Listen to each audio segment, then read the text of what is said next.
9:38, we'll call the meeting to order, and before we do introductions and roll calls, for your information, this meeting will be recorded. So with that, roll call, please. Okay, good morning. I'm taking a roll call. Alameda, Here. Bart, Present. okay, Biggs, Here. Gridley. Okay, Gridley is absent. Healdsburg, Here. Lodi, Here. Lompoc, Here. Palo Alto, Here. Plumas, Yes. Here. Port of Oakland, Reading, Yeah, Nick Settles here. thank you. Roseville, Here. Santa Clara, Ted's Chain. Shasta Lake, Here. Truckee. Okay, Truckee is absent. And Ukiah. It looks like Ukiah is absent as well. We do have a quorum present. Thank you. Okay, thank you. Item 2, approval of the minutes of September 26th. If there are no corrections, I'll entertain a motion and a second to approve. Santa Clara moves approval. Shasta Lake will second. Okay, have a motion and a second. Roll call, please. Okay, taking a roll call vote. Alameda, Yes. Bart, Yes. Biggs. Yes. Okay, Gridley is absent. Healdsburg, Yes. Lodi, Yes. Lompoc, Yes. Palo Alto, Yes. Port of Oakland, Yes. Reading, Yes. Roseville, Yes. Santa Clara, Yes. Shasta Lake. Yes. Truckee Donner is absent. And Ukiah is absent. And Plumas?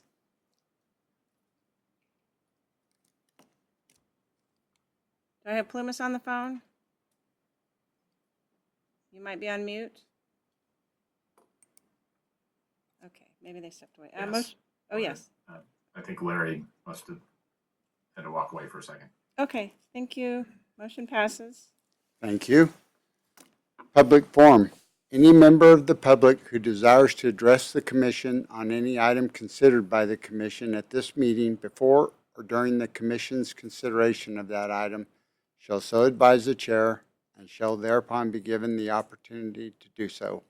Any member of the public who desires to address the commission on any item within the jurisdiction of the commission and not listed on the agenda may do so at this time. Do we have any members of the public at a location or in-house that would like to address the commission on an item not on the agenda? Now is your chance. Welcome. Thank you. Michael Minkler, Calaveras County Water District. And I just want to pass along a message of gratitude. A few of our directors attended the conference in Monterey. And not only were the programs really informative and relevant, you guys do a fantastic job on the conference, but you know, several of you guys, including Randy and a few of the commissioners, made a point to spend a lot of quality time, especially with our directors, and they came back with nothing but you know, really positive reports back to the rest of our board, and really grateful for those opportunities and for you know, for that attention. So just wanted to pass along that it was a fantastic conference, fantastic experience, and our directors were really grateful. Thank you. Thank you. Are you using AI now?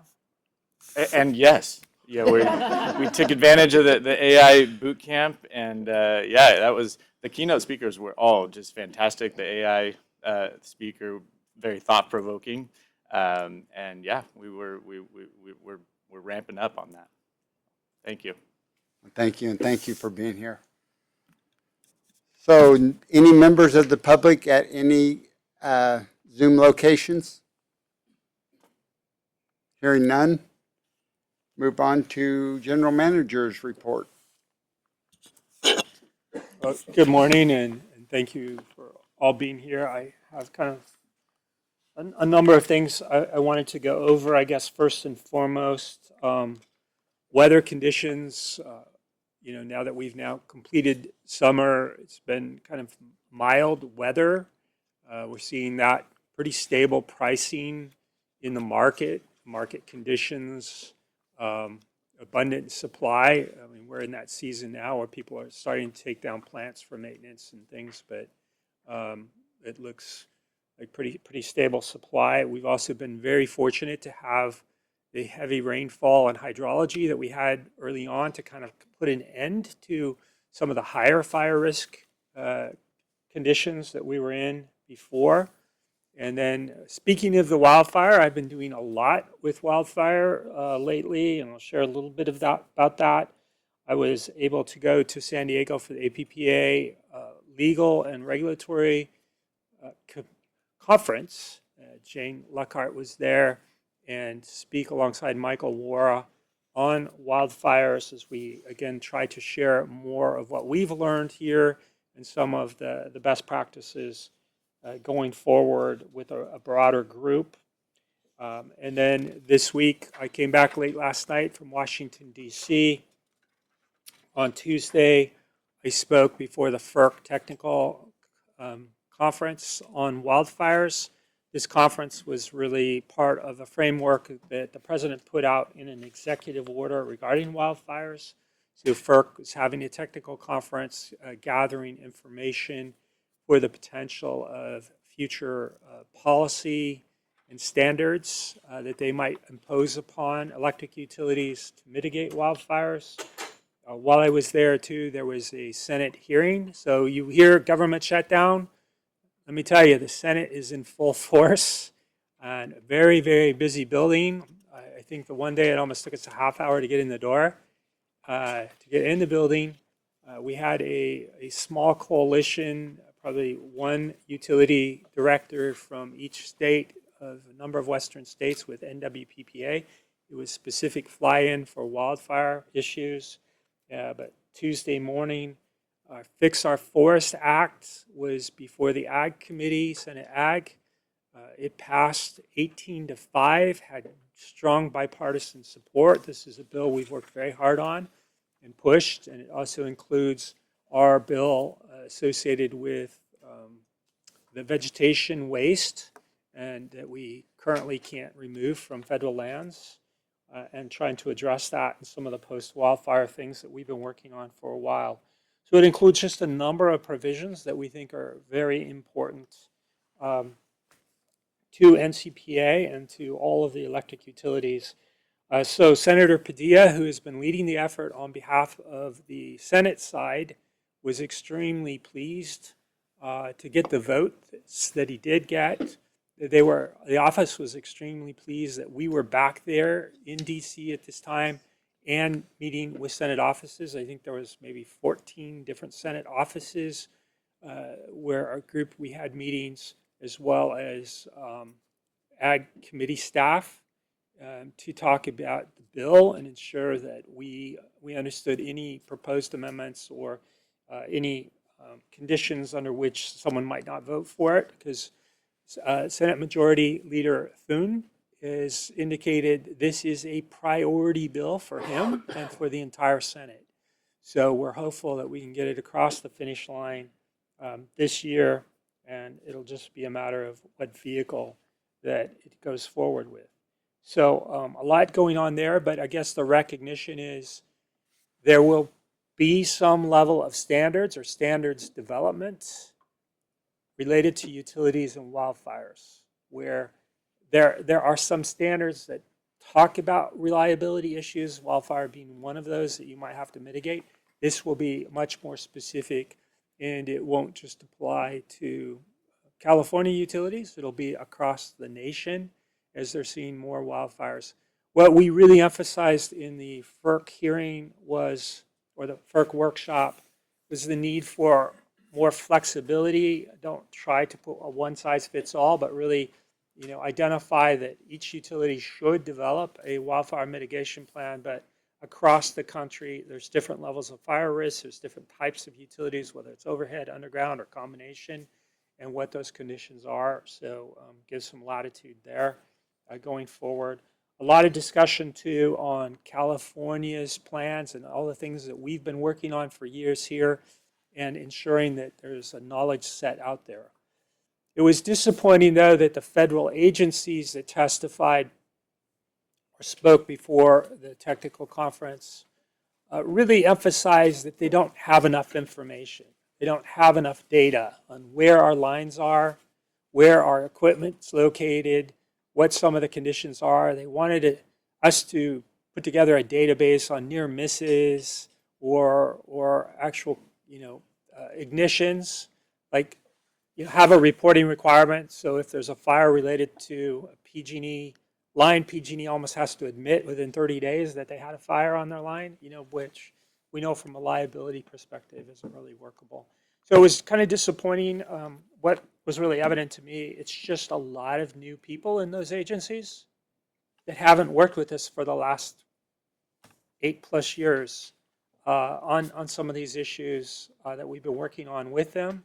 There's just such a turnover at least the higher level staff that were there.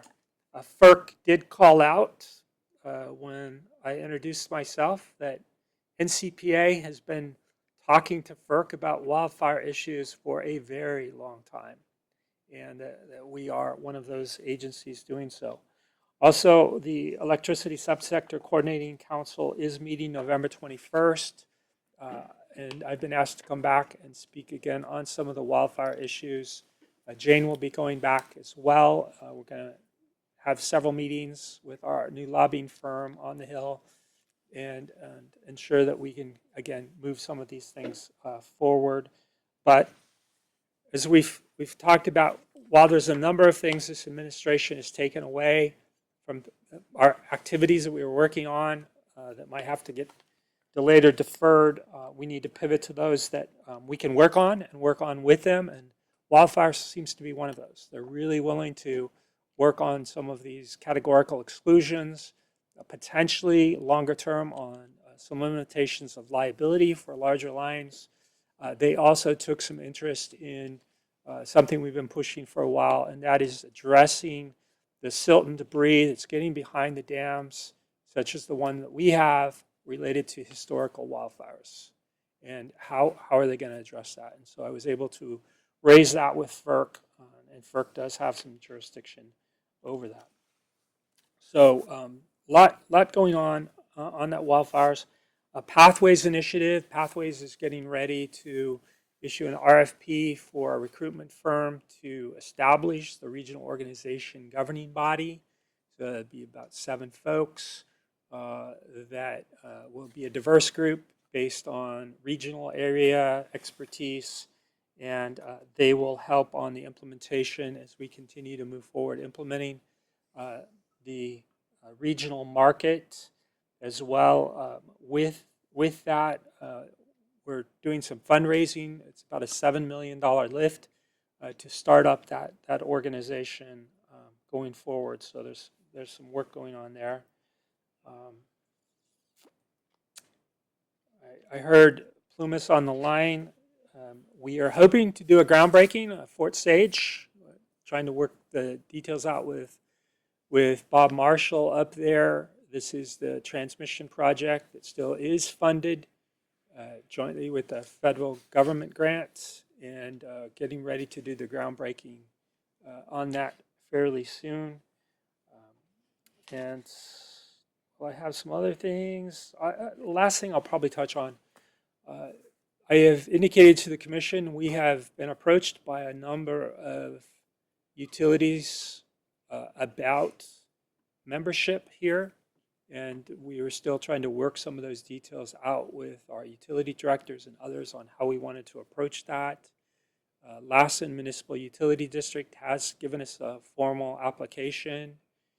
And I'm looking at Monty. Did we get the It's been routed for payment. Okay, by, and so they are making their payment on the application. So we will be processing that application, and they could be the next that will have to be considered by this commission as to whether you want to add another utility and again increase the organization. Their primary initial interest is in the LNR activities. They have a great need for support there, but they also have some longer term interest in some of our scheduling dispatch type activities. So I will stop there and answer any questions you might have. Questions? Thank you. Okay, thank you, Randy. Thank you for your hard work. Okay, good morning. So the executive committee met this morning. We received reports from the general manager and general counsel. We approved items 22 and 28 and the committee calendar for 2026 for recommendation to the commission, recommendation for approval to the commission. And then want to, with Brenda's help, take a couple of minutes to give the commission an update on the executive committee's progress report to the commission. So on August 18th, requests for proposals were issued. We received 14. Each executive committee member independently scored all proposals using the formal rubrics based on experience, approach, and fit with NCPA's needs. Top 3 firms were identified: Korn Ferry, J. Powers Consulting, and Tedesco and Associates. Interviews were conducted on October 21st. Each firm participated in a structured 60-minute interview with the executive committee. Executive committee members provided all final interviews evaluations to Brenda by the end of today. The next step for the executive committee, the final step is to complete the process based on interviews and evaluations, which we'll get that to Brenda today. The commission or the executive committee voted to delegate authority to the general manager to enter into a consulting services agreement with the selected firm in an amount not to exceed $250,000. And this is a situation where Randy had the authority to move forward with this, but through discussions with the executive committee and myself, being the most transparent, he chose to go the route of bringing it before the executive committee and commission. Anything to add to that? Okay. And so. Oh, no, there is. I'm sorry. I just thought of it. I just wanted to make sure that all commission members understood. So it's not to exceed 250, but every year in my budget, I have a $250,000 placeholder for unplanned, unscheduled activity that could occur in the year. And it could be hiring some consultants on something to address something. And so we had that. We didn't spend anything last year at all. So we have encumbered those funds from last year. So they're already in the bank per se. And the executive committee has agreed we'll just apply that to whatever costs are associated with the recruitment process as we go forward. So any of the expenditures. So it wasn't budgeted for this year. I mean, I do have 250 for this year, but we're just taking those funds from last year's budget and they'll be utilized in this process. Thank you.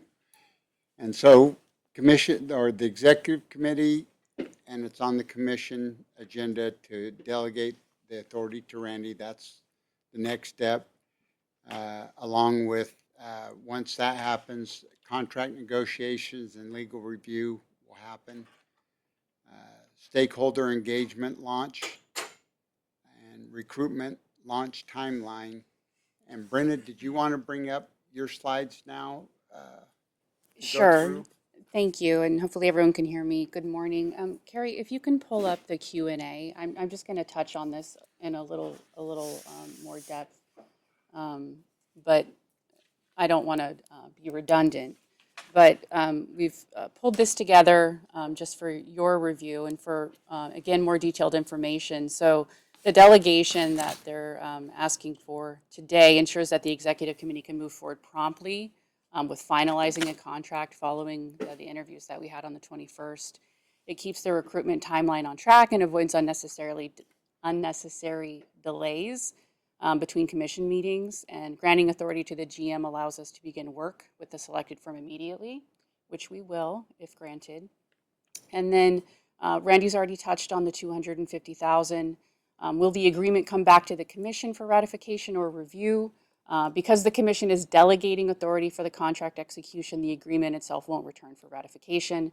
However, staff will keep the commission informed, as well as the executive committee will be very engaged as key steps occur as we move forward. So if you can scroll down a little bit for me, Carrie. Bo already touched on this as far as the evaluation process. The firms that were interviewed based on a consistent set of evaluation questions, and the EC scored each firm individually using a rubric, and then deliberated collectively to reach what will be hopefully a final decision here soon. And yes, the executive committee did receive support from staff during the process. HR staff supported the EC by coordinating the proposal review, developing scoring tools, compiling evaluation data, facilitating interview logistics, and then preparing meeting materials. So that Randy and myself were involved in all planning aspects, but remain neutral in the selection process. So if you could scroll down a little bit, there may be outside counsel that will have to have legal review for the contract as we negotiate. And then stakeholder engagement, the recruitment timeline is still on track. Interviews with finalist firms, again, were completed on the 21st. And then pending today, we expect to finalize an agreement shortly thereafter. Stakeholder engagement would begin shortly after onboarding, and then selected firm ideally by mid-November, followed by candidate sourcing in December and initial interviews in early 2026. I do have a timeline if you'd like me to pull that up. It's an overview. Yeah, there should be a Word document in there for time. Sure. So this is, again, where we're at now from the beginning. We're here in this stage, obviously, and the reference checks begin as soon as that top firm is selected. And then today's meeting, the authority to execute the contract. And then again, this is this following week, starting tomorrow, hopefully, that contract negotiation can begin. And then after that, we can finalize the week of November 3rd, if things are moving as expected. And then kickoff meeting with the selected firm and a draft job description would be the week of November 10th. One item on here that I didn't go through is a contingency plan. If the contract negotiations fall through with the first firm, there is a backup plan, there is a secondary, and we anticipate a smooth pivot if necessary, if we need to do that. Any questions? Any questions for myself or Brenna? Any hands raised, Carrie? And Okay, so- thank you. Item 5, Facilities Committee. Great, thank you, Mr. Chairman. Quick report today, the Facilities Committee did meet on October 1st to consider a number of items that are on your agenda for your consideration today. A quorum of the Facility Committee was established at the meeting. The members in attendance did recommend approval of items number 14 through 21 that are listed under the consent section of your agenda today. So pending any questions you may have regarding that recommendation or the items themselves, that concludes my report. Thank you. Any questions? Carrie, any hands up? Okay, thank you. Item 6, Finance Committee. Thank you, Mr. Chair. The Finance Committee met on October 14th and reviewed item 13 on the consent calendar and items 23 and 28 under discussion action. All three were recommended for acceptance and approval. The Finance Committee's next meeting will be held on November 11th, and so this concludes my report. I'll take any questions you may have. Any questions for Monty? Oh, hearing none. Item 7, Legal Committee. Jane? So the legal committee did not meet since our last meeting. Our schedule is always adjusted a little bit around the annual conference. So the next meeting of the legal committee is scheduled for November 6th. Okay. Any questions for Jane? Thank you. 8, L&R. Mr. Chair? Yep, can everybody hear me okay? Is that the closest one? Is there one? No.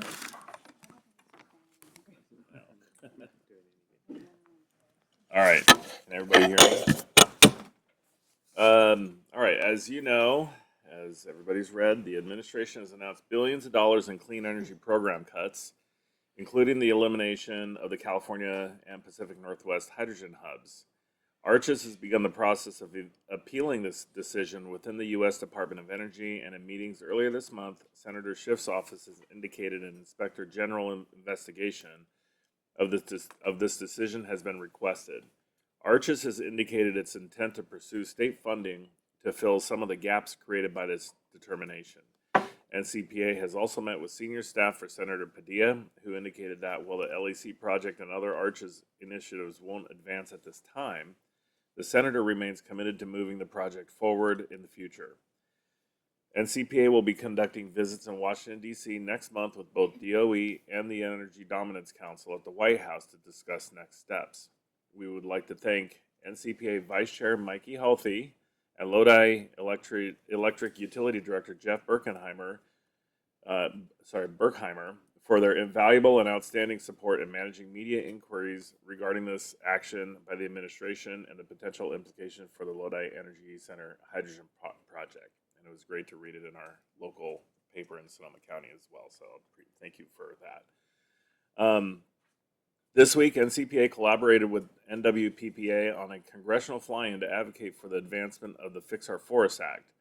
We worked together to schedule a number of meetings with the Western state senators on this issue, and we're pleased to see the bill reported out of the Senate Agricultural Committee with the group while the group was there.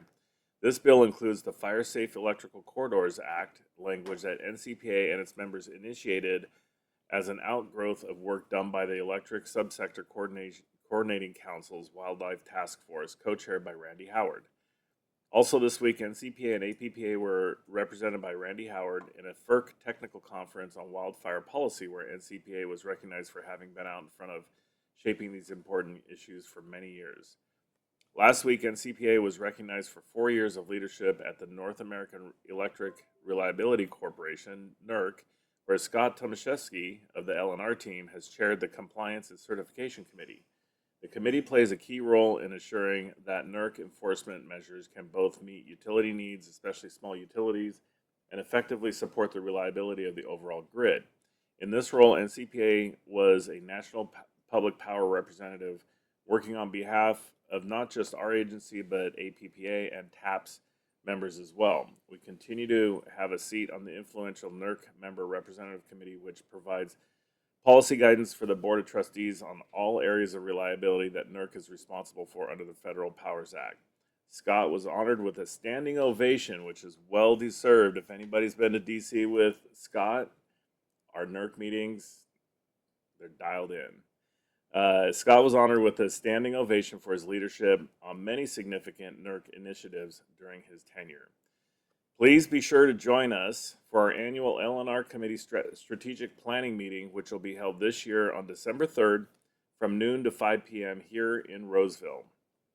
We strongly urge your active engagement in these discussions, which will help chart the path forward for our agency's active engagement in the policy process at the state and federal levels. And if you can't make it there, just make sure that you're in touch with utility director or somebody else from your member city that can be here and participate. Thank you. Any questions? Thank you, Mr. Chair. Okay, thank you, sir. Item 9, member announcements and meeting reports. Do we have any announcements from anyone? I'll make a report on, for one of our members because he's not going to do it for himself. I wanted to just report to all of you that Andre is now a regional director at APPA. He was selected. And so it continues to just demonstrate the strength at NCPA is, we have a number of folks that have stepped up, including Dan Beans. Andre is actually taking what was Dan's previous position. Dan has stepped up to be a future chair of APPA, and Andre was selected to be a regional director. So I just thank you for that commitment because it makes the work that we do, APPA seems to emphasize a lot of our issues, and that's strongly because of the commitment that all of you make towards APPA efforts. So congratulations, Andre. Congratulations.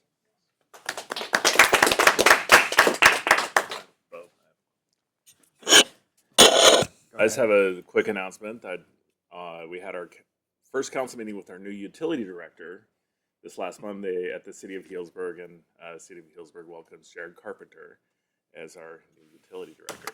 So very excited. Well, thank you for that. Awesome. Consent calendar. All items on the consent calendar are considered routine and will be approved without discussion by a single roll call vote. Any commissioner or member of the public may remove any item from the consent calendar. If an item is removed, it will be discussed separately following the approval of the remainder of the consent calendar. Prior to a roll call vote to approve the consent calendar, the commissioners will be polled to determine if any member wishes to abstain for one or more items on the consent calendar. Does anybody wish to pull any items from the consent calendar? Hearing none, go ahead and do abstentions, please. Okay, I'm going to ask for any abstentions on the consent calendar. Alameda, No. Bart, No. Biggs, No. Gridley is absent. Healdsburg, Nope. Lodi, None. Lompoc, None. Palo Alto, Yeah, we're going to abstain from number 12 and number 15. 12 and 15. Thank you. Port of Oakland, Reading, None for me. okay, thank you. Roseville, None. Santa Clara, None. Shasta Lake, None. Sorry, none. Truckee Donner is absent, and Ukiah is absent, and Plumas. None. Okay, thank you. Okay. So with that, I'll entertain a motion and a second to approve the consent calendar. So moved, Roseville. Santa Clara moves approval. I can't hear in there. Okay, Roseville seconds or made a motion and Santa Clara will be a second. Yes. Okay. Okay. Roll call, please. I'm taking a roll call vote. Alameda, Yes. Bart, Yes. Biggs. Yes. Okay, Gridley is absent. Healdsburg, Lodi, Yes. Lompoc, Yes. Palo Alto, Yes. Port of Oakland, Reading, Yes. Roseville, Yes. Santa Clara, Yes. Shasta Lake, Yes. Truckee Donner is absent, and Ukiah is absent, and Plumas. Yes. Okay, motion passes. Thank you. Thank you. Discussion action items. Item 23, 2026 NCPA committee meeting calendar. So every year, required to put out our schedule for our Brown Act meetings and get that posted. So this is the 2026 committee meeting calendar for next year. Some highlights, the annual conference will be up at Olympic Valley this year. I always want to call it, Palisades, but no, I want to call it Squaw Valley, sorry. And also this year, you'll see the May 28th commission meeting is the City of Shasta Lake is agreed to host. Thank you, James, for that. We look forward to that meeting. Obviously, our most northern member. So please take the time to put these dates in your calendar going forward. And we also highlight some of the other associated organizations' annual meetings and conferences, such as CMUA, APPA, on that calendar itself. But there's, what was I going to say? We try to ensure that we don't conflict with other meetings and make all of them available. We are going to be recording our commission meetings going forward. We're going to post those up on our website as well. We discussed this morning, and I don't see a reason why we won't be posting the Zoom calls for all of the virtual meetings with the agendas going forward. We just have to work out some of those details related to that, but those will all be posted as well. So I don't know if there's any questions. Otherwise, we just seek your approval of the 2026 NCPA meeting calendar. I had a couple, actually. Okay. If I may. I noticed, just calling it out for folks, I don't think this matters to my schedule or not, but November 11 is Veterans Day. You have a meeting on the day before, the day after, just in case that matters to other people. Figured I'd call it out. The other thing is when I agreed to host, or I agreed to throw Shasta Lake to host, I didn't realize until this morning I'm going to be out of town that week. So totally my bad. But if it matters that I be there, it might be the only time it really might matter. You might want to look for another location, or you're welcome to use our facilities, but I'll be there. For those on the phone, Randy is shaking his head. I won't be here, so you all can do what you'd like to do. But no, that obviously doesn't make any sense, James. I mean, we want to make sure that it works for your schedule, and we will make an adjustment here. And what that might mean for all of you is, well, choose one of those other dates when maybe it works for James, and the May meeting would just be at headquarters. If that works for you, James. James, we wanted to come see your cute kids. Oh, yeah. They'll be with me, so that's not going to work that day. No, let's see here. I mean, we could look for another date. We could do it on the flyer. We can do it. I think we could probably defer this item to the December meeting. So why don't we do that? Okay. And just so we put out the right calendar so we don't approve and then amend. Yeah. But we'll work with you, James. I'm glad you caught that date. We'll look at that Veterans Day piece as well. I know different utilities have different holiday schedules, but we'll look at that. So thank you for raising those. Totally my bad on missing that. I do apologize. All right, so what I'm asking then, we'll just defer this item. Okay, so item 23 will be moved to December's meeting. Item 24, resolution 25-121, Michael? All right. Had a number of them this morning here. Start with the clarifier tank. Next page. So we've done inspections inside the clarifier tank. As with all water things, water's pretty corrosive and attacks stuff. In this particular, water is very problematic to the tank vessels. And you can see there's some coatings on there that have peeled off and a lot of rust and corrosion going on. There's a lot of acid that gets dumped in the area. So ultimately, it's a tank that needs a lot of maintenance on it, and so we've done it once before in the past. So this will be the second time doing maintenance on this area of this particular clarifier tank. It treats all of the incoming water to the site, so it's a very important piece of equipment. Without it, we don't have any treated water coming onto the site. All our processes stop. Next slide. From a CEQA perspective, this project is exempt and it was approved by the NCPA Commission in October of 2024. Next slide.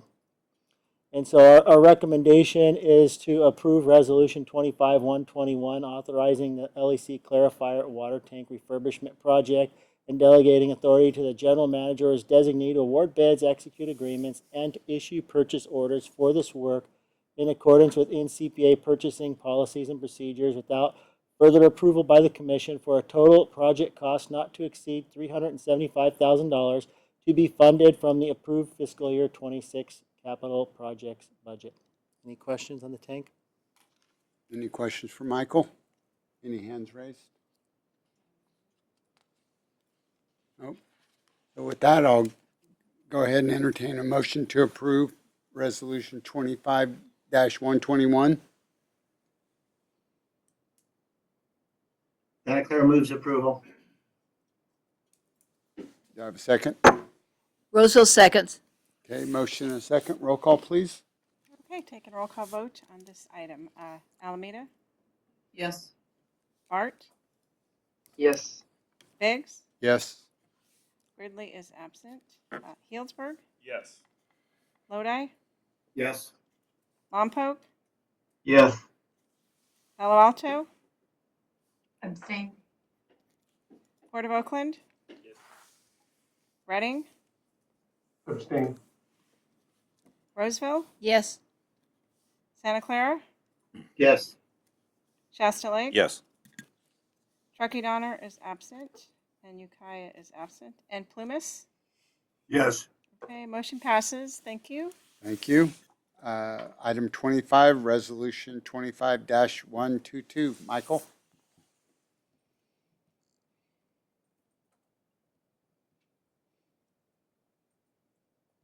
So this one's a little different. The work was already done on this. The individual purchase orders we cut were within NCPA's authority, but collectively they did add up to be a pretty significant cost that needs to be funded. And so let's talk a little bit about what happened on the HRSG and what we did to remedy it. So if you could picture the HRSG tube seat is being a little bit like a sail on a sailboat. It gets attached at the top, it gets attached at the bottom, and the wind blows through the middle and billows it out. That's kind of the same concept. Our tube sheet gets attached at the top, and then the picture on the left there, you have that clamp that holds it at the bottom. So that's a drain pipe that comes out, and that's where it's holding it. Now the problem keeps stemming from that where that clamp is attached to that drain pipe, it's actually putting a load on that drain pipe that's a little awkward to the header. And if you look where that little drain pipe attaches to the header at the top, there's a big frowning crack in that thing. And so we keep cracking them over and over and over again. And so we keep making design changes trying to deal with this cracking that we have over the years. And the last set didn't really work very well either and left us with a surprise. Normally we can make it outage to outage. We'll always go in and weld them up. But this time 4 drain pipes cracked all at once on us and forced us into an outage. And so the real problem and conundrum we have is how do we catch that sail from the bottom to hold it in place without damaging things. And the picture on the right, so we've now got 4 large standoffs there that have been welded down to the structure elements of the HRSG, and there's those little cross members that push out, and what they do is they are now catching the header as opposed to the drain pipe. So when that header starts, the wind starts blowing across that and pushing it out, that header then just rests against those standoffs. And because not only are we having to deal with the motion down at the bottom, trying to hold this thing in place, but we also have to deal with the growth because as you add temperature, these 90-foot long tubes grow quite a lot and you have to be able to account for that motion. And so the headers, or that standoff has a flat plate so the header can just slide down it as they grow. So we're having good success with it at this point in time. Next slide, just to show you some more pictures. And so not only do we do that, so the picture on the left just shows what the welded up header and pipe connection looks like. That's repaired. But we also, because of all the motion, we found that there was additional stresses put on there from the drain piping. And so if you see the way that drain pipe goes and zigzags back and forth, look a lot like Geo. When you guys go up to Geo, you always see those little hoops and loops around on all the steam pipes. So we added some more of those in there to allow a lot more flexibility in that pipe, so as things move, it will move more freely without putting stress on the connections. So we're feeling pretty optimistic about the correction at this point in time, and we're hoping that we have a longer term between cracks on those headers. Next slide. So the work was done, but there's really an unfunded. It totaled about $500,000 worth of stuff. We're looking to encumber funds from the 25 budget into 26 to capture it, and so there was some plant O&M project funds we had left over at $300,000, and we had some civil structural improvements left over at $200,000 to bring us to the $500,000 encumbrance into the 26 budget to cover this. Next slide. The work is exempt, and it was the notice of exemption was approved by the commission in October of 2024. Next slide. And so we're looking for a commission approval of Resolution 25-122 authorizing the LEC HRSG Reheater 3 maintenance project and a fiscal year 26 budget adjustment of $500,000, delegating authority to the NCPA General Manager as designee to award bids, execute agreements, and issue purchase orders for the work in accordance with NCPA purchasing policies and procedures without further approval by the Commission for a total project cost not to exceed $500,000 to be encumbered from the fiscal year 25 plant O&M projects and the civil structural remaining funds and transferred to the HRSG Reheater 3 account. Any questions? Any hands up? No questions for Michael. I will entertain a motion to approve. Santa Clara moves approval. Do I have a second? Rosal seconds. Okay, motion and a second. Roll call, please. Okay, roll call vote. Alameda, Yes. Bart, Yes. Biggs, Yes. Ridley is absent. Healdsburg, Yes. Lodi, Yes. Lompoc, Yes. Palo Alto, Abstain. Port of Oakland, Reading, Abstain. Roseville, Yes. Santa Clara, Yes. Shasta Lake, Yes. Truckee Donner is absent, and Ukiah is absent, and Plumas. Yes. Thank you. Motion passes. Okay, thank you. Item 26, Resolution 25-123. Michael?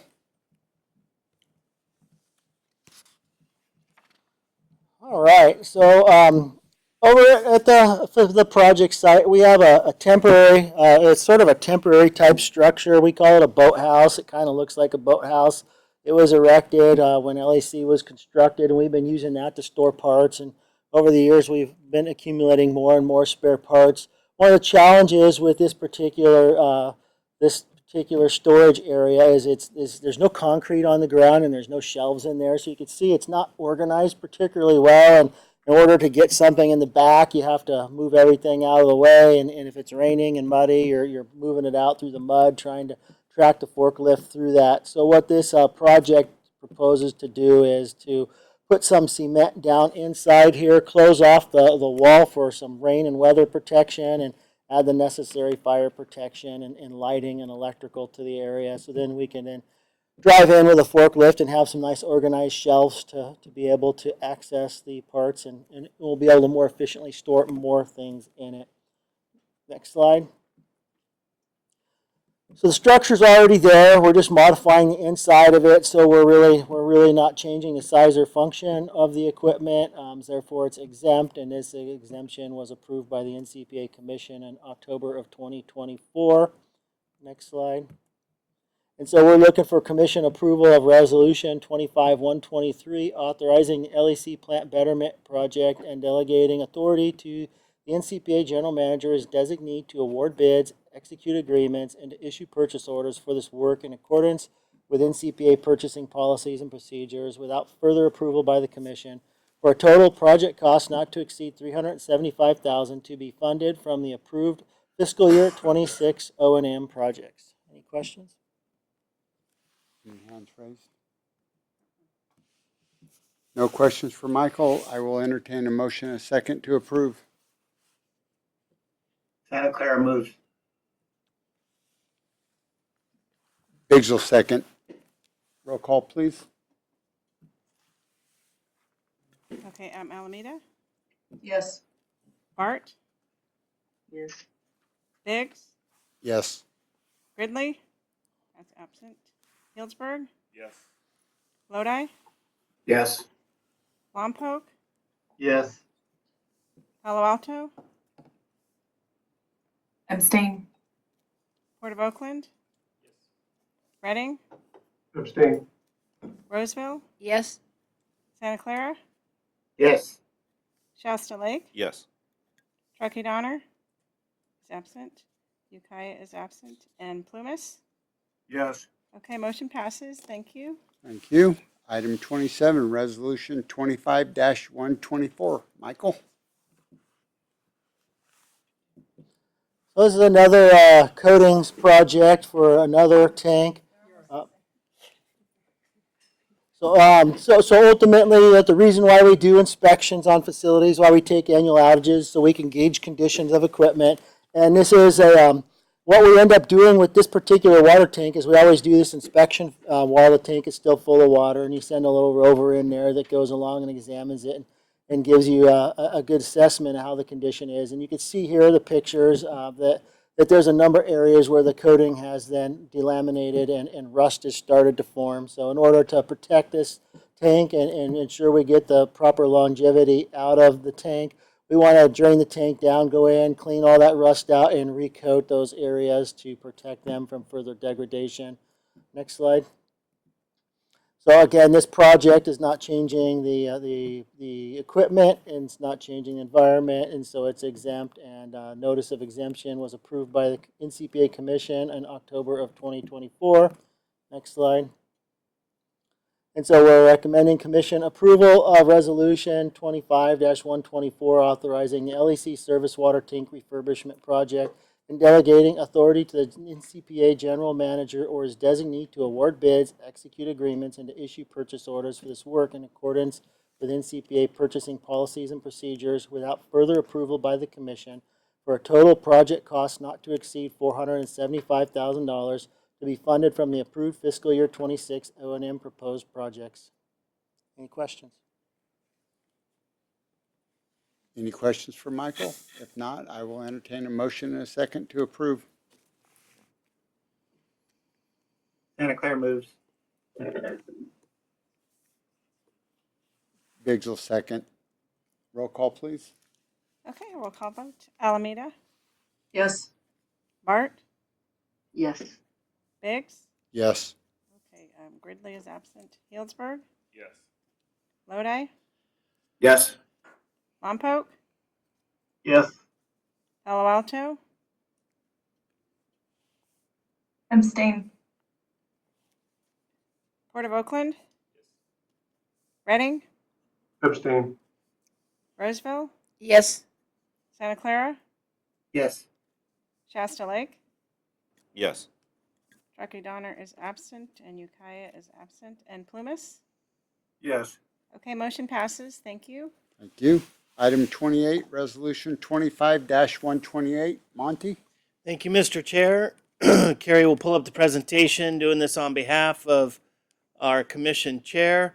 So today we have a vacancy, a member vacancy that currently exists on the Finance Committee.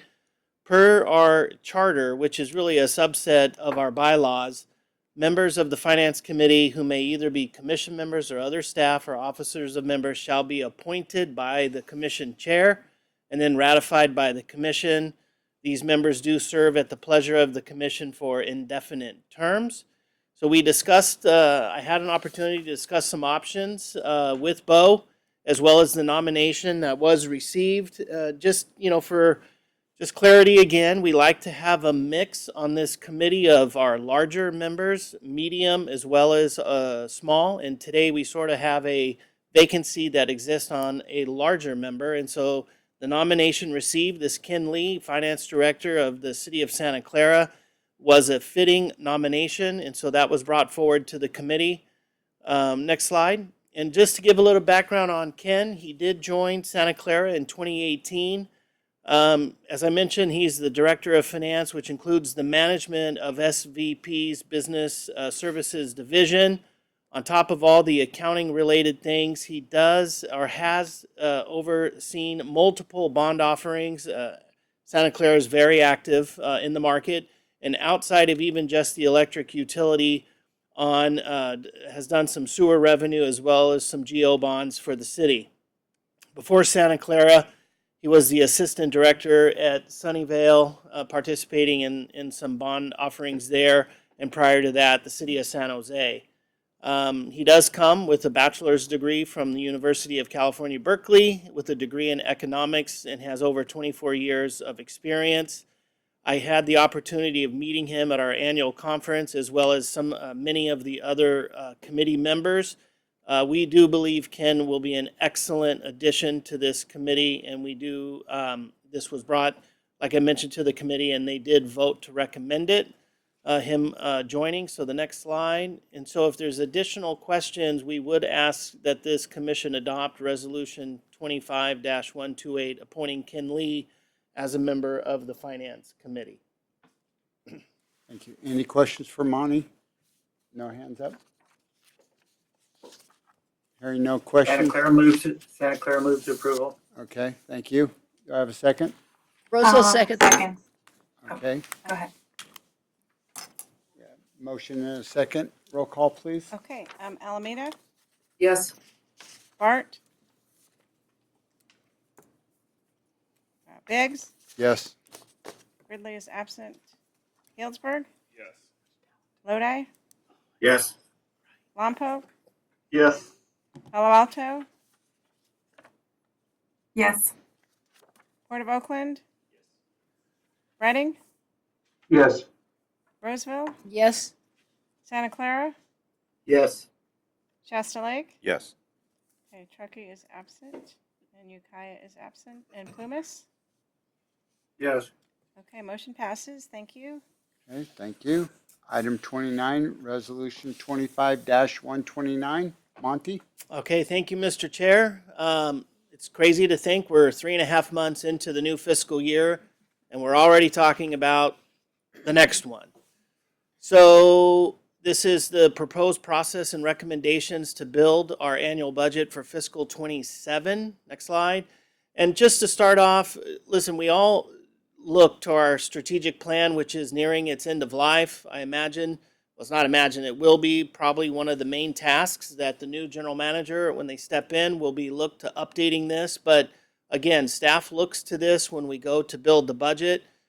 Within your packet, I have some slides that talk about the staff's commitment in the respective divisions. I'm going to save time and just leave those with you and really get into the things that I can see that may be impacting the budget, even though we are months away before we actually bring the first draft through the committees. Let's go to the next slide. 85% of our budget is really generation services, the load, transmission, and the plants. And that's really where I want to focus on, starting on power supply. Our power management division does a superb job monitoring this on a daily basis. The box you see in the red is the current fiscal year we're in. The purple is really what we had budgeted for power supply. And then all those other lines, I just really need you to focus on the red because that's the most current. And if you look in the current year we're in, we're seeing that prices were coming in softer than what we had budgeted in the current year, which is great. We also provide you a forecast, which that next green box is really the next 12 months, which would be our fiscal 27. And if you look at the red, it's coming in less than what we had forecasted for fiscal 27. So for the most part, we're seeing at this time, even though it can change based on weather, We're seeing stable prices, and so, as I knock on wood, I hope that we continue to see some stable prices on power supply as power management gives us the inputs to build the 27 budget. Next slide. Gas supply, sort of the same concept here. Fortunately, that you'll see the red as it's trending into the next year. While it's less than the forecasted budget, it's still higher than the actuals we're experiencing in the current fiscal year. So gas prices are slightly higher, and this is again going to be subject to storage and weather that tend to move this needle, because again, it's a commodity. It really takes a random walk with some sort of inputs here, but storage and weather are two large inputs that could swing it. But right now we're seeing it slightly higher than the 26 budget, but not too bad. All right, next slide. And then looking at transmission, this on the left is high voltage, the right is low voltage, the TAC. This is an ongoing, just battle we're going to have year after year, and it's just the upward pressure that we're seeing in the future years. The interconnection queue has a lot of projects sitting in it, and so those capital demands, the transmission demands, they're forecasting these TAC charges to continue to go up. And again, this is really just, it's largely a pass-through or a cost of doing business, and so we'll see some increases in the transmission costs in our budget. Next slide. Transitioning into the plants. FERC relicensing, a lot of that has been collected for the most part on the transmission licensing that Jake and his team. It's just the time that they're going to be involved in that process. You're all familiar with the CV, the Collierville runner replacement. That's going to have some additional capital dollars requested. McKay's, even though the funding's been collected, it's just the labor, the amount of work. They do have some design and FERC review that is happening through the end of this year. Bidding this project out, we've been talking about it, I think, since the day I walked in, probably even before that.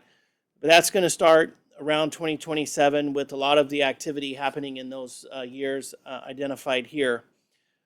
Geo, I imagine that their predictive maintenance related work is going to continue as Jim and the team continue to make that plant more resilient and have its availability higher than what we've seen in the past couple years.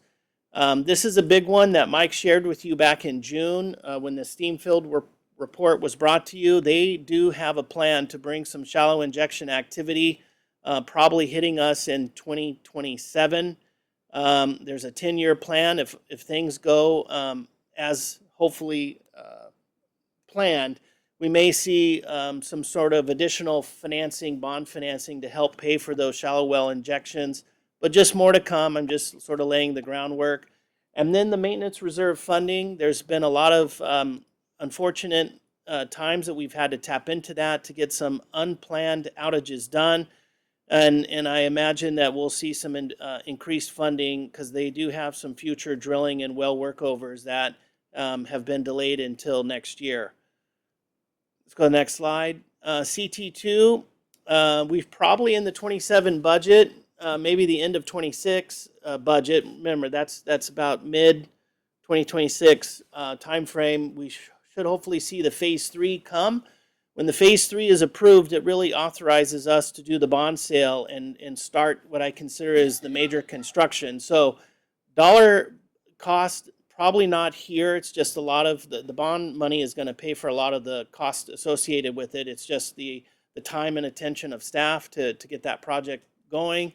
CT1, there's some additional paint preservation that we saw in the budget.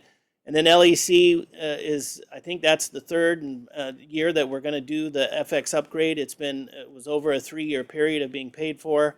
There will be some cooling tower maintenance, and then this CAISO interconnection study to account for the additional megawatts from the FX upgrade. And then one thing that I've put here, it seems to be changing daily, monthly, are tariffs. We did see this impact our hydro facility and some of these bushings that they get. There was almost like a 39% uplift, I think, passed through on these tariffs. And so this could impact some of the stuff that happens within the plants. I'm not exactly sure how big that may be, but I just want to put it out there that, and maybe for some of you as well, these tariffs could see some increased costs. Next slide. Positions, I put a question mark on there where I'm hearing discussions that power management may want to bring one forward for dispatch, as well as admin services. We've had an intern that we're looking to convert to a full-time accountant. And if you look where I've sort of highlighted in this sort of green box, we've been pretty flat for 5-6 years.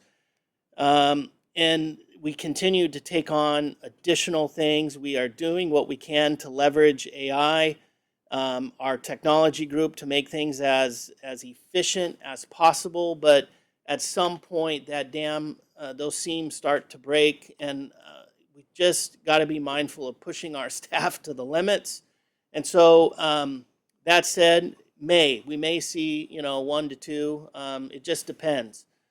Let's go to the next slide. And then on the pension side of the house, this is a great thing. Our normal cost decreased slightly, so let's just consider it flat. But our unfunded accrued liability, we're on the 15-year amortization, about halfway through it.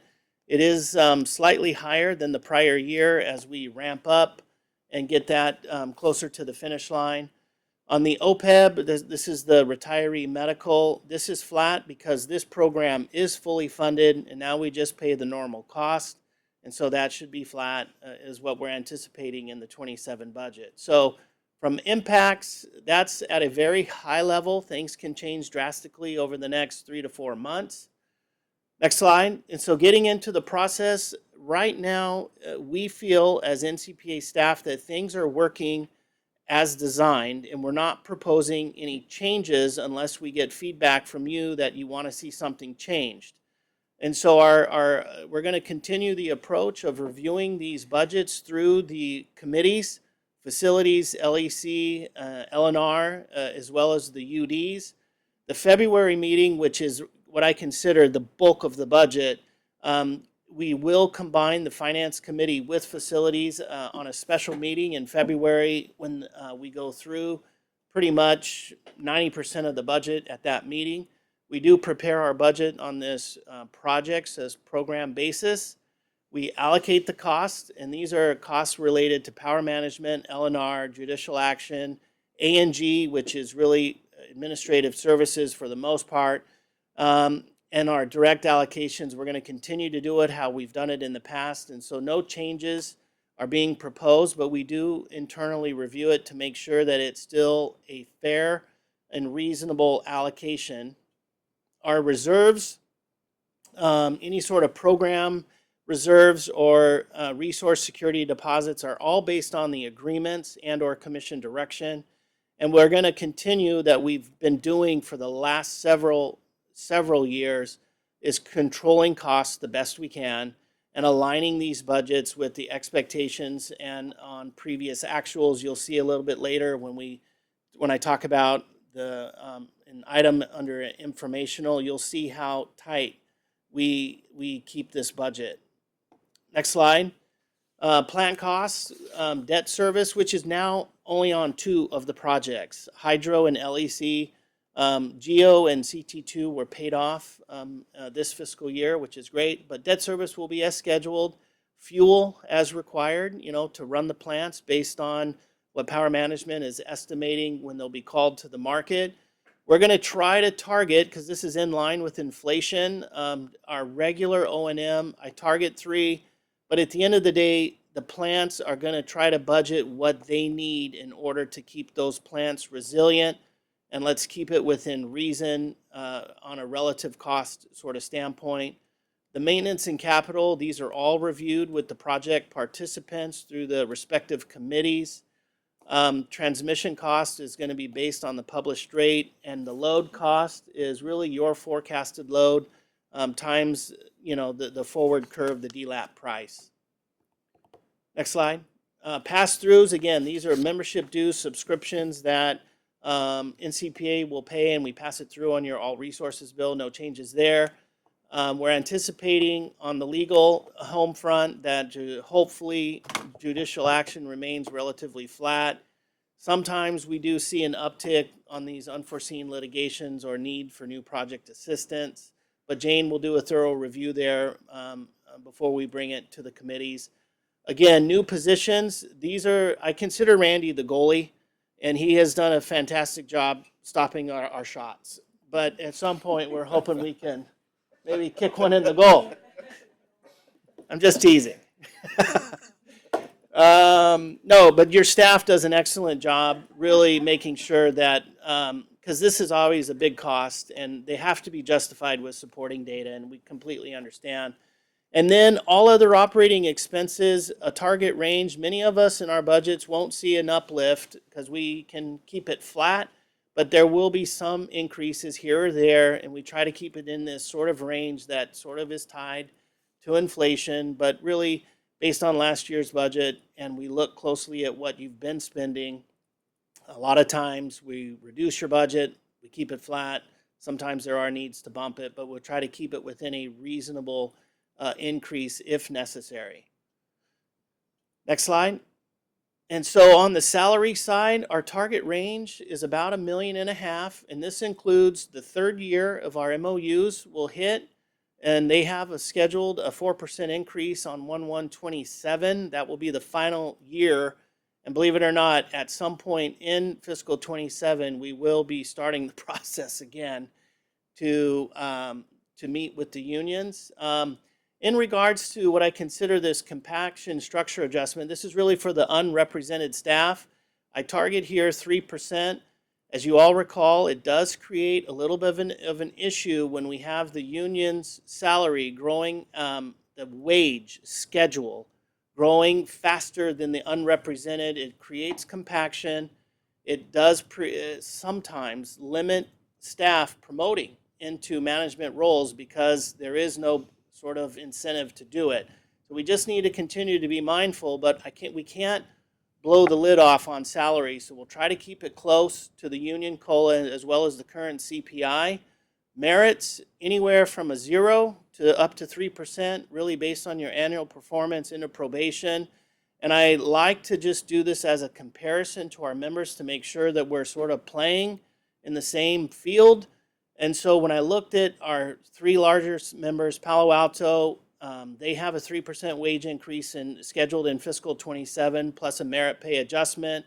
Same for Santa Clara. Their merit pay ranges between 0 to 5. In Roseville, I think you guys have a 3% scheduled as well. The reason why I say it's 3 to 5, they are on a step scale. So if you pass your annual merit and go to the next step, it could be anywhere from 3 to 5 depending on what scale you're on. We're also completing a total comp study. So I believe what we're requesting on salaries is falling within the range of our members. So it seems to be, we're not out of the ballpark, and we seem to be right in line with what others are doing. Next slide. And so with that, I'm going to stop and see if there's questions before we ask for a motion. Hey, any questions for Monty? Any hands up?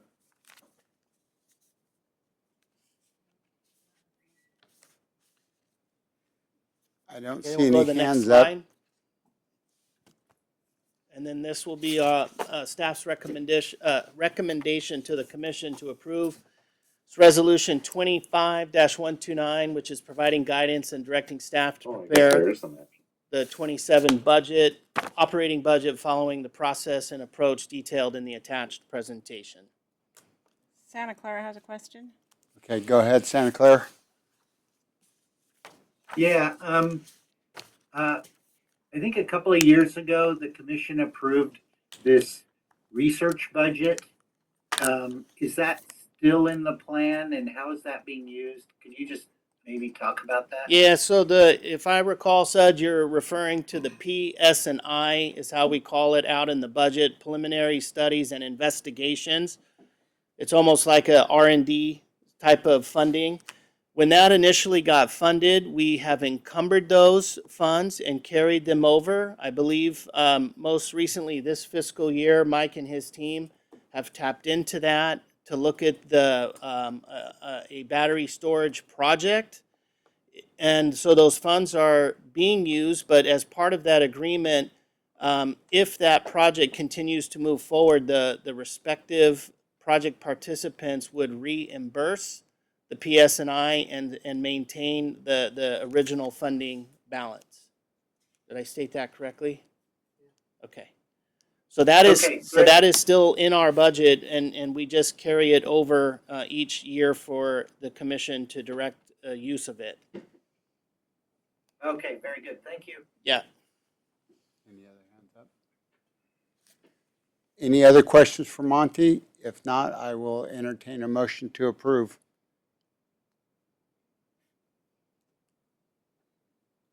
So moved, Roseville. Okay, I have a motion. Do I have a second? Follow up the second. Okay, I have a motion and a second. Roll call, please. Okay, a roll call vote. Alameda, Yes. Bart, Yes. Biggs, Yes. Ridley is absent. Healdsburg, Yes. Lodi, Yes. Lompoc, Yes. Palo Alto, Yes. Port of Oakland, Reading, Yes. Roseville, Yes. Santa Clara, Yes. Shasta Lake. Yes. Okay, Truckee is absent, and Ukiah is absent, and Plumas. Yes. Okay, motion passes. Thank you. Okay, thank you. Item 30, informational. Monty? Yes, I'll take this as well. This is informational, so no action, but it is good news here. This is our draft of our the fiscal 25 annual settlements. Next slide. And so a few things I want to note before we get into it. We do have certain costs and revenues that we do true up monthly. They're listed here because they can have gigantic swings for various reasons. Go to the next slide, or page me forward one. And here's an example. This is LEC. What we had estimated for fuel, the budget was 77 million going into the year, and the actual was 28. There's a combination of reasons. The unit did not run as many hours as we had originally projected, and then with the forward curve, what we estimated in potential gas costs came down considerably. You'll notice why we true something like this up monthly, because it would be foolish for NCPA to be holding $50 million of yours only to refund it at the end of the year. And if it was flipped for whatever reason, NCPA does not have 50 million sitting in the bank to cover that until we reach annual settlements. So anyways, I just wanted to point this out for some of you that may be fairly new to NCPA. This is why these larger bills we do true up monthly to try to just to keep your cash flow relatively stable throughout the year. And so getting into this, the balance of it though, we'll collect 1/12 of the budget and then look to see how much we've spent, and then whatever that net remaining is, we'll either need additional collections, hopefully not, or we'll have a refund. So let's go to the next slide. And so looking at our projects, just the plants, we estimate a $6.2 million refund. Hydro is really the bulk of it, $4.7 million. They had some cost, O&M, labor projects that came in lower. Interest income, we're holding a large capital development reserve, and with our interest income coming in higher, that has helped add to the refund, as well as some FEMA recoveries that were unbudgeted that we received during the fiscal year. Geo is, just call it flat, 31,000 is really zero. CT1, zero. CT2, there was about $500,000. There was some O&M costs and labor that came in lower. Obviously, that unit reached its end of life during the fiscal year. And LEC, outside of the encumbrances that were requested, there's still about $1 million that, due to some O&M costs that were lower, as well as interest income, was higher than what we had budgeted. Next slide. And then some of the other areas, about $2.5 million. Management services, L&R, Jane always does a fantastic job staying within her budget, came in $170,000 less. Judicial action, this is not Jane L's fault. I'm going to take blame for this. There was an action in one of the closed sessions where we essentially directed some of the service revenue, power management service revenue, to pay for the cost. We actually refunded that to you, and we just need to collect it back. It just requires better communication from us when we do have certain approvals that occur in closed action. I got to get that information back to my to the back office so we can do the accounting appropriately. So it's not like it was overspent. We just refunded it to you rather than holding it to cover this. We just have to collect it back. Power management, Tony did, again, great job by his staff coming in a couple $100,000 under, as well as our risk management settlements and our IT group, $635,000. Pass-throughs, refunds, $350,000, and third-party revenues. These are some additional interest income, about $1.7, $1.8 million, rounding out that $2.5 million. When you look at it from a gross standpoint, next slide, and I try to put here what the refund based on our collections and the percent of collections, and we're hovering. What we're collecting is basically darn near what we need to get the job done, and so about 8.7 is our estimated refund, about 1.6 of our total collection, and if you look throughout the prior sort of fiscal years, we're hovering right around that 1%, which on a $500,000 budget, I tend to think we're doing our job, staying prudent with your money. Fiscal 21 is an anomaly. That was the COVID year where we encumbered a lot of funds that we carried over, a lot of travel and training, and that was just an anomaly year because of COVID. All right, and so with that, that's the only, I think that was my last slide. Oh yeah, I forgot the calendar. So we'll present this, the final version to facilities here, as well as LEC and the UDs, and come back at our last meeting for 2025, December 4th, and ask for commission approval. Every one of our members is scheduled to get a refund, so there will be no sort of miscellaneous billing. You will all be getting a refund, and that will be detailed in the next month's report. Next slide. I believe that's it. Yes, if there's any questions, informational, no action needed. Okay, any questions for Monty on what he just presented? Any hands up? Okay, hearing none. At this time, I think it's time to move into closed session. It Will you is. take us into closed session? Yep, so at this point, I'd ask everyone in the remote locations to please clear your room and put signs on the door. And we're going to do the same here, and I'm going to look at the list of folks online. Okay, does anybody at a remote location need additional time?